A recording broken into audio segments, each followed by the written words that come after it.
Portal 1 is renowned for being near perfect in its design, and that includes its tutorial, which, as I said in my last video on Portal, is essentially the entire game. However, with Portal 2 being, up until very recently, the highest rated game on Steam, as well as also being renowned for its quality, and most importantly, the successor to one of the most beloved games of all time, how does Portal 2 improve on perfection? In this video, I'm going to break down the same number of areas as I did for Portal 1, comparing each section to see what each game did differently, when they introduced mechanics, how many times they used different mechanics, and how they dealt with teaching new and old players the tried and trusted mechanics of the first game. Firstly, let's bunch the first few areas together, as something which is crystal clear from the design of these first few areas is that Valve assumed that no one played the first Portal game. Now, there is a slight offset to the parity of the opening sections of both games, as Portal 1 starts the player off straight away with an introduction to portals as well as a tutorial on camera controls and movement,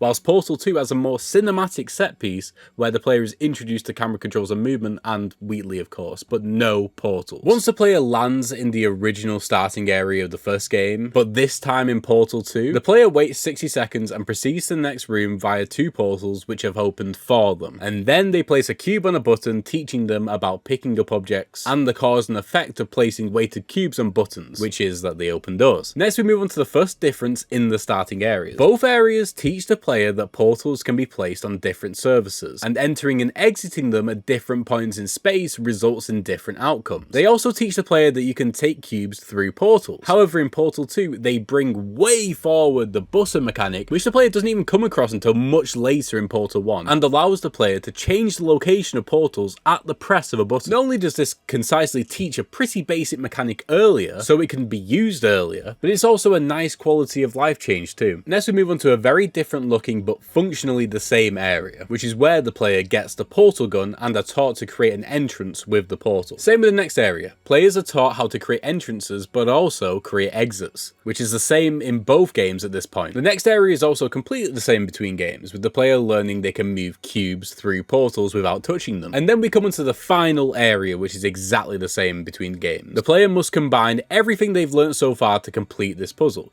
creating entrances and exits with portals, moving cubes through portals with and without touching them, and with the added complication of there being two pressure plates and two cubes. So now we move on to the big divergence between the games. In Portal 1 there is a mechanic which is an energy ball, which acts as both as a key and a danger to the player. The player must move the energy ball through portals as it flies through the air. However, in Portal 2, they bring forward the lessons about momentum a few areas earlier. Whilst in Portal 1, the player is learning about energy balls, where in one room you place a portal for the energy ball to fly through, then in the next room you do the same, but you must land on a lift through a portal, and then in the final room you must change the portal's locations to change the energy ball's path. In Portal 2, the player must master momentum in order to progress. The first momentum area teaches the player that momentum affects items. If they send an item through a portal, it can come flying out the other end to a location they need it to be. Also, thanks to the earlier introduction of the button, they have to use the timed button to bring up panels, another new mechanic in the game. In the second area, the player must do this again, but with themselves this time, but without having to worry about buttons and panels. We are now back at a parallel as we look at the next few areas. We are looking at the same areas in terms of where they are placed sequentially in the game. Starting at area 11 in Portal 1, the player is introduced to the emancipation grid for the first time in a meaningful way, meaning that it's an actual obstacle for completing the puzzle. The player must portal past the emancipation grid so the cube does not get dissolved on its way to the pressure plate. In Portal 2, the player has just gotten the dual portal device,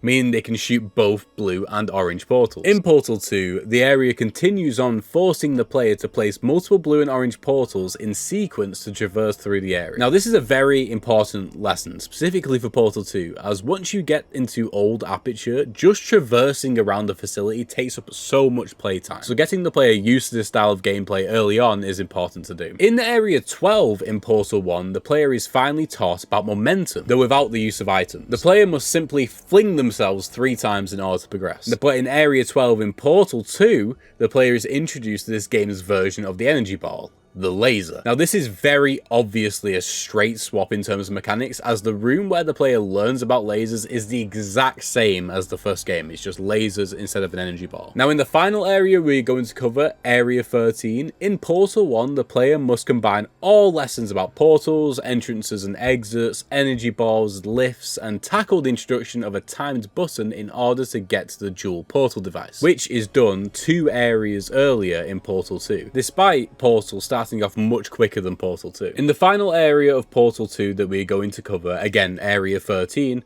the player is introduced to the redirection cube, which can change the direction of lasers. This puzzle also reaffirms the fact that the player can and will need to move cubes without touching them, as they need the laser to be active until they get to the pressure plate, and then they need to get the cube which has made the laser active in order to get it onto the pressure plate. Now it might feel that we are leaving off Portal 2 mid-flow, but it's the fact that despite the game having more mechanics in it and starting off slower, the game puts a lot more into each chamber when it deviates from the original. So by Area 10 in Portal 2, we have already passed the opening tutorial, and this is because the game prioritizes core mechanics over external mechanics with regards to its pacing. In Portal 1, in areas 8, 9 and 10, the player is learning about energy balls without much else being taught.